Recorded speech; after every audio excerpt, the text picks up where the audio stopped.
In this video, we will review how to remove the emitter side chassis, as well as the speaker pod, from the Saber's Project Q hilt. We will also do a brief review of the chassis itself. A blade plug type of tool is included, which holds the forward or emitter side chassis in place in the hilt. The first step is to loosen the set screw, which holds this blade plug tool in place, and you'll see it pops up a little bit.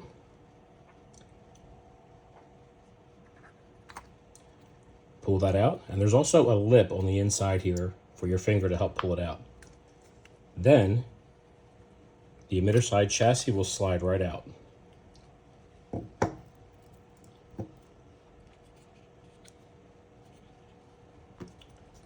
Next, the speaker pod. Under normal circumstances, there's no reason to remove it, but if you need to pull it out, let's just say maybe your speaker blows and you need to replace it, it resides within a speaker pod right here. And this may just come sliding out, but in this case, it's snug. So take a little X-Acto blade and just gently coax it out, and you will see it'll come out with no problem. And you can see in there that we're using the Shiitake pogo pin setup for the wireless speaker. To place the emitter side chassis back, you will see that there's a brass rod on this PCB, and this is the Shiitake PCB set that's used to connect two parts of a chassis. And we'll go over that for just a moment. This is the center chassis, which is in multiple pieces. Within the center chassis, you have your Profi board, your USB-C charging PCB, the USB-C charger, and your kill key switch. Before the center chassis is wired up, you will see that it slides in very easily into the hilt. It almost looks loose. However, it was actually designed with these exact measurements because once you have it all wired up, it's going to be very snug going in. Now we'll do a quick review of all the chassis parts.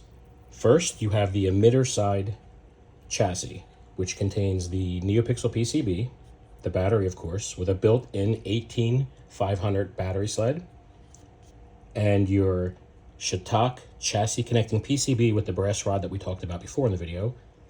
And underneath the button, there is a center ring chassis module that holds the other Shiitake chassis connecting PCB, and your tactile switch, and a tab which allows it to securely connect to this flat center chassis when it's all installed inside the hilt.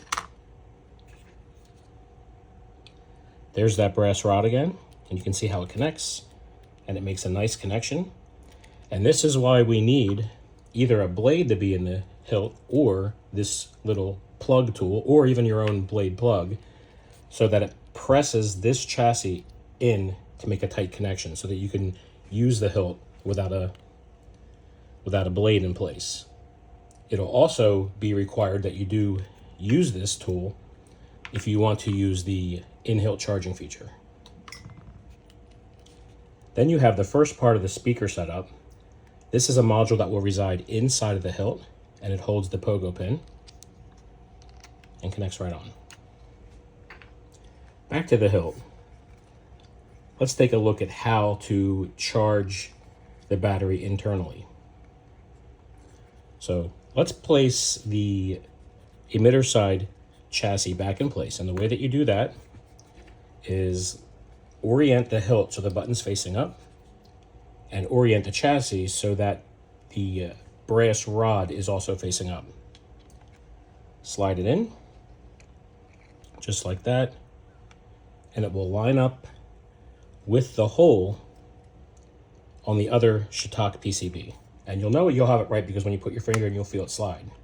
One thing you would never want to do is put this in backwards, because if you do, you'll short out the whole system probably and burn all of your electronics. So make sure you're putting it in the correct way. And I can feel the spring in the step there. Put the tool in, and you'll see when it has a spring like that, you know that it's lined up correctly.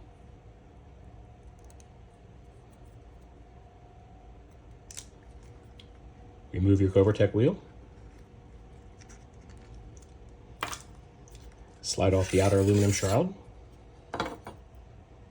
And now you have access to the kill key switch and your USB-C charging port. This port is not to be used for, it won't work for any kind of config uploads. You use the USB-C for that. However, if you do plug in a micro SD cable here, it will actually charge the battery the same way plugging in a USB-C will charge the battery of plugging in here. Here's your kill key switch. And of course, there's no sound because the battery pod's not in. Let's place that in there.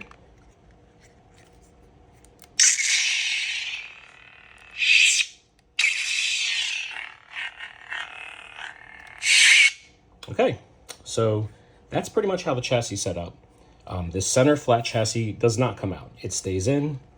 It's not glued in place, but during the install, and yes, this is definitely a complicated install for advanced installers only.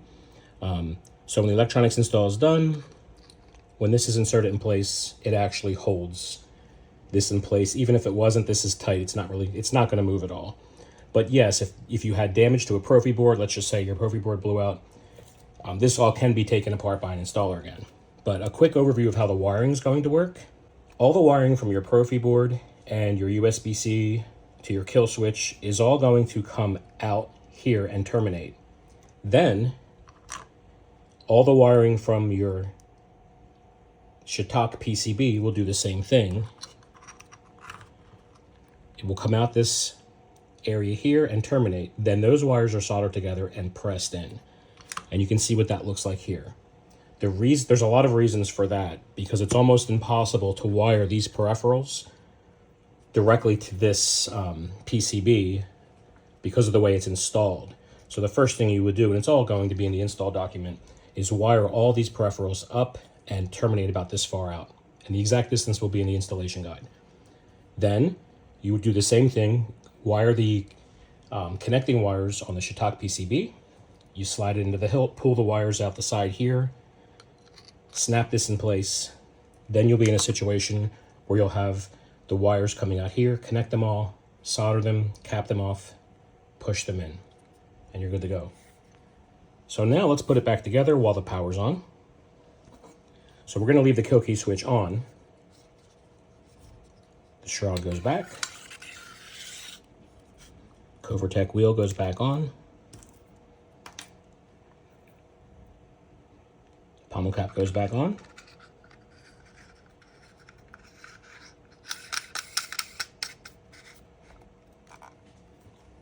And you're all set now. To put the blade in, obviously, you just remove the blade plug tool, insert your blade, and you're ready to roll. Notice I didn't have the emitter tip on.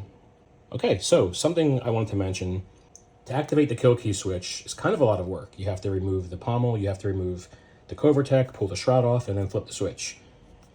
It's actually a heck of a lot easier, in my opinion, to leave the power on in the kill key switch, and when you're not using the hilt, come over here and just pop out the emitter side chassis. It's the exact same thing as flipping the kill key switch. When you're ready to use the hilt, you just insert your emitter side chassis in. So that's exactly an easier way to do it. You may ask, well, you really wanted to use in-hilt charging feature. Well, again, to get to the USB-C port to charge the battery in the hilt, you have to take this, and this off. In my opinion, it's easier to just take this out, pop the battery off, charge the battery, put it back in, and you're good to go. The battery's firmly held in place, and it also easily comes out. Very easy. So I'm very pleased with how this turned out. Again, if you would really like to charge your battery in the hilt, you'll have to take these three components off, plug in your USB-C, and you're good to go. Now, about uploading configs, you're going to use USB-C to upload your configs. You're also going to use USB-C to update any config files on your SD card, because getting to this SD card is kind of a bear because of the design of the hilt. You would literally have to come in through the back. So you'd remove the pommel cap, pull out the speaker pod, and with very long tweezers, you can get in there and pull this out, but it's very difficult. So I would recommend only pulling the SD card out if you absolutely have to, such as if it goes bad. And I know we've seen a lot of bad SD cards lately, unfortunately. So the best way to do it is to just use your USB-C port, upload the configs. It does take a little bit longer, but it's, believe me, much better than trying to pull this SD card out from the back and trying to get it back in again. So there it is. Let me know if you have any questions.